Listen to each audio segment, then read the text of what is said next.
Okay, happy New Year, everybody. I've missed you all, and my life has been really busy. I wish I could make more of these videos, but I'm here right now. This is a request from Dan over Instagram. He asked me about playing Piper, which I thought would be, one I could dispatch with pretty quickly that was pretty straightforward, and it is, and it isn't. And like once I got into it, there's a fair amount of subtlety to this song, so I think it's going to be really fun to talk through.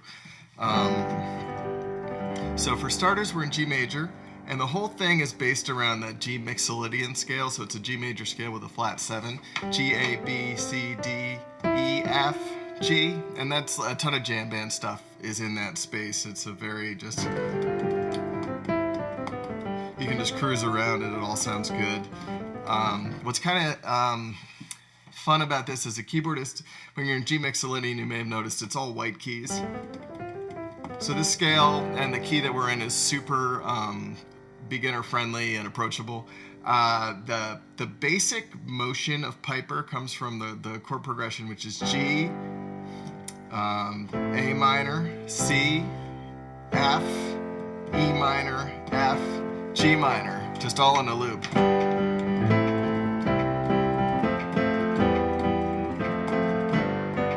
And that's it. The way you would voice those chords, there's a few different ways to do it. I'm just going to give you the basic notes. You can play around with different voicings because, like a lot of Phish, especially after the first wave of really progressive Phish, this one's pretty squishy, so you can put your own spin on it as you get into it. So the G chord is made up of G, B, and D. A minor chord, A, C, E, C, which is C, E, G. Again, I'm trying out different voicings here. You can invert it up and down. F, F, A, C, E minor, E, G, B, F, F, A, C, and then back to G.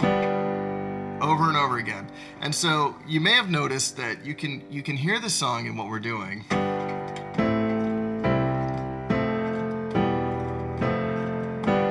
There's so much more to it. There's the build up and there's the freak out, there's the ending. We're gonna play along with the album version, so we'll get just a nice compact take of, in my opinion, what the best way to do Piper is, which is with a bit of a drawn out intro, a little bit dreamy, and then chaos at the end, and then the album cut also has that great sort of ending part.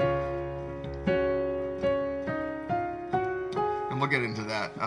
When we get there, it does this really abrupt kind of shift from G to C sharp. So that's why it's sort of so interesting sounding on the track. Because no Phish song can be all that simple. So for starters, what we're gonna do to capture the vibe of the slow introduction of this song is we're just gonna hang out in G. I'm sort of taking this loose G major chord in my right hand, G, B, and D, and a lot of it comes back to this sort of pulsing between the D and the G.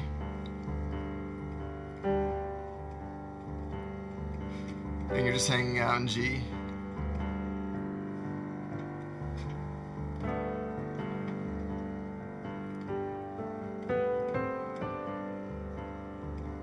That's what Page is doing there a lot. He has this lick that's just going up the first 5 notes of a G major scale. G, A, B, C, D.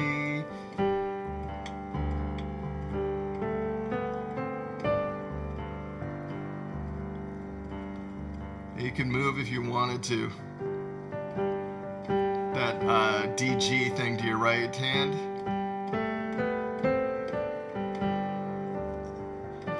It's hard when you're playing solo piano to fill this in all the way, but this is the kind of stuff that Page is doing. He's just floating around. And it's the interaction of all the instruments that really gives it that floating quality. You can get it that a little bit solo piano. It's fun to play around with these ideas.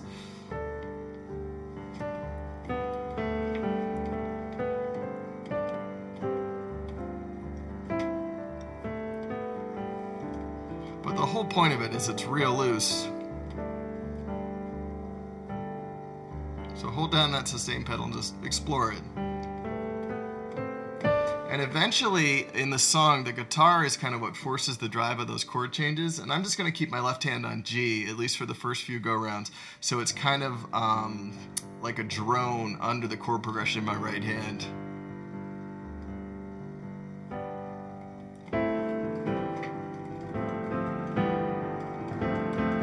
You hear that makes it a little more spacious than if I just went all in with both hands on the chords.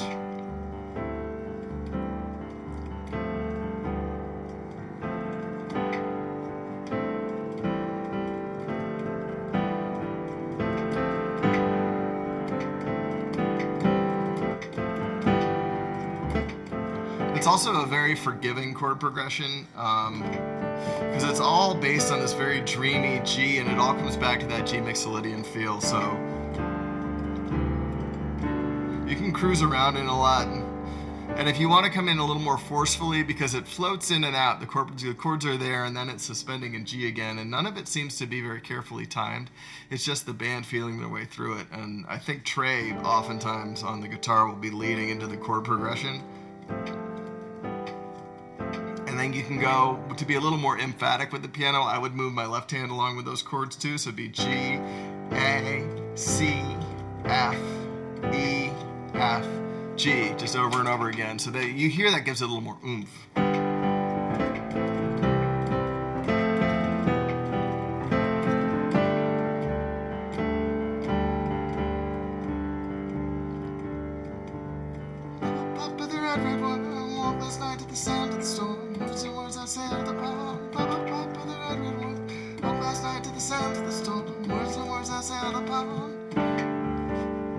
And just keeps going around, and eventually it'll launch into this building quality, and the guitar goes nuts. And to do that, you're just going to hit these chords harder.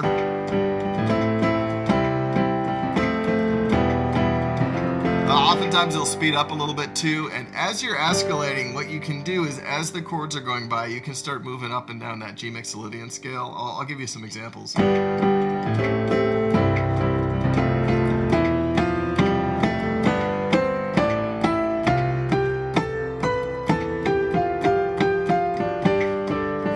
Set up a little bit, and you'll get to these points where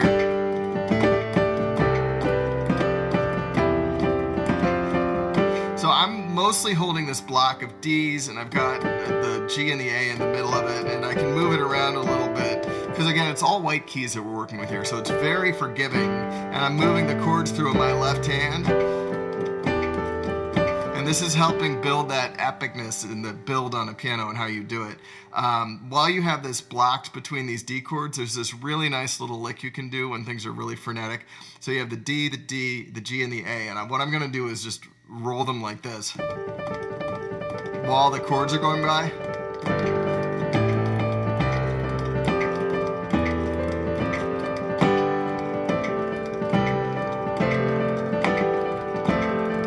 You hear how nice that is, and you can take it up an octave.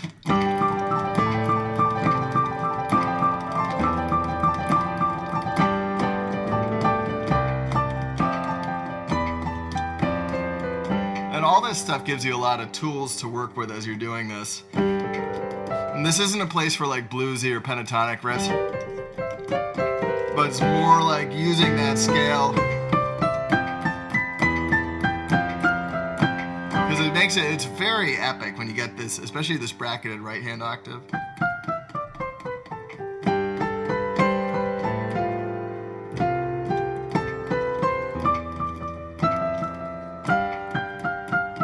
And there's a bunch of places you can land, and you'll feel out, what landing on the 7 sounds like versus landing on the 1. Play around with it, lots of space, very forgiving. So that gets completely frenetic, and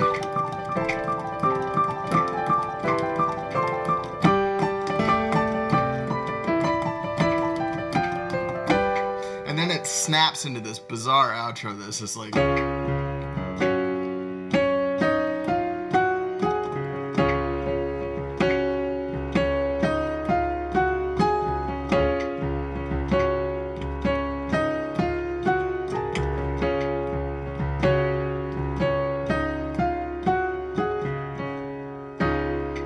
something like that. And that is a C sharp major. And then it goes to sort of this F sharp major over C. But I play these pretty loose, so it's that The F sharp, I'm really leaving out the A sharp out of that chord. So C sharp major, C sharp, F, G sharp, and then that F sharp, the way I'm playing it is just C sharp, F sharp, and C sharp on the top. And then you're running up this C sharp major scale, which is C sharp, D sharp, F, F sharp, G sharp. And you just float in that for a little bit. You leave your left hand on C sharp. It's a little clunky if you move it up to the F sharp.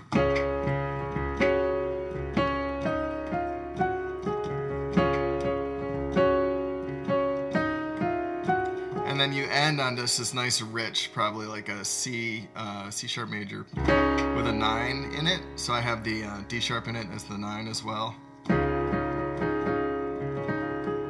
It gives you that kind of ending vibe.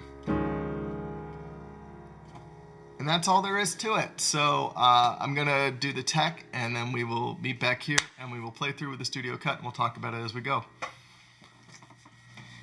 Okay, we are back, and we are playing through Piper off of Farmhouse, which is a Phish album that actually came out my senior year of high school, and that is one of those albums, it's like the first album I can remember like knowing when it was coming out and really looking forward to it.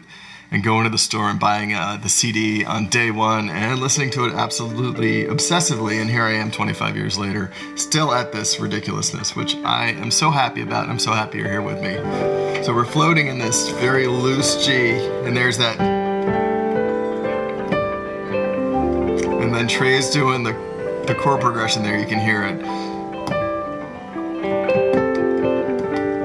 Paige was doing a D, G, A right there as he was floating. I'm just kind of following along and echoing and talking about it as it goes by.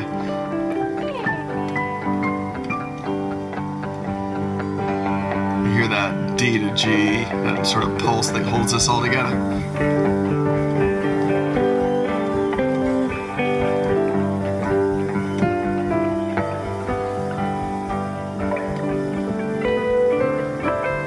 Here's the chords. E minor, F, G, A minor, C, E minor, F, G, A minor, C, F, E minor, F, G.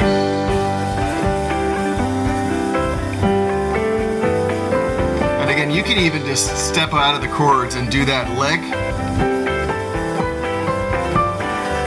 So you have a lot of options as a player. I'm giving it a little more oomph now. Now my left hand is following along.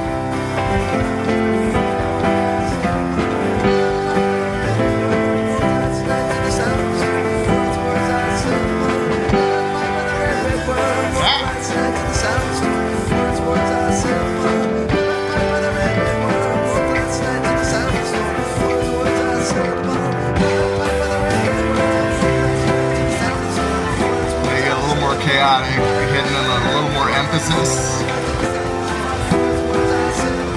Picking up speed a little bit too.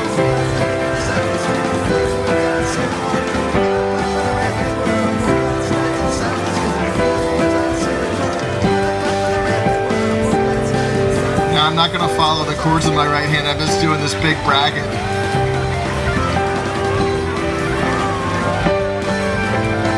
Now since there's a guitar solo, I'm going to lean on those chords harder.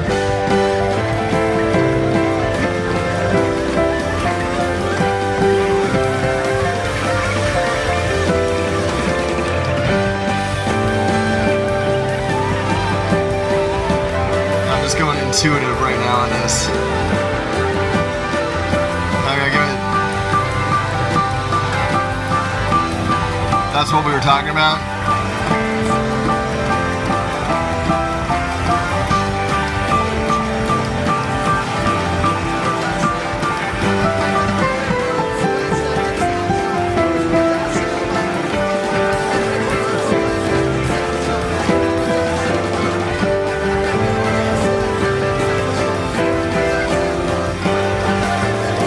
That ending at some point soon. I don't know exactly where it is.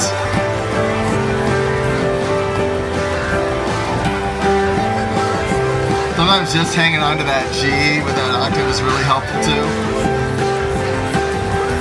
Just so you're not doing the same thing over and over again.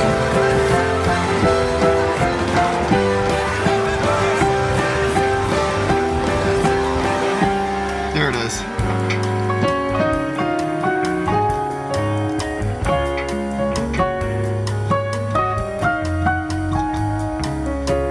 So it's that C sharp and the F sharp.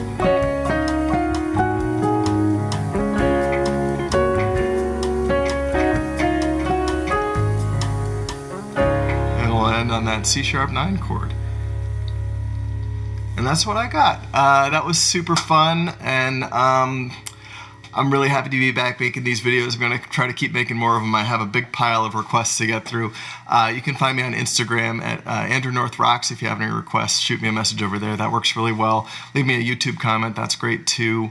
And that's about it. There's some links down below if you want to check out my band and stuff like that. And keep playing, keep at it, and Happy New Year. Make more music. Woo!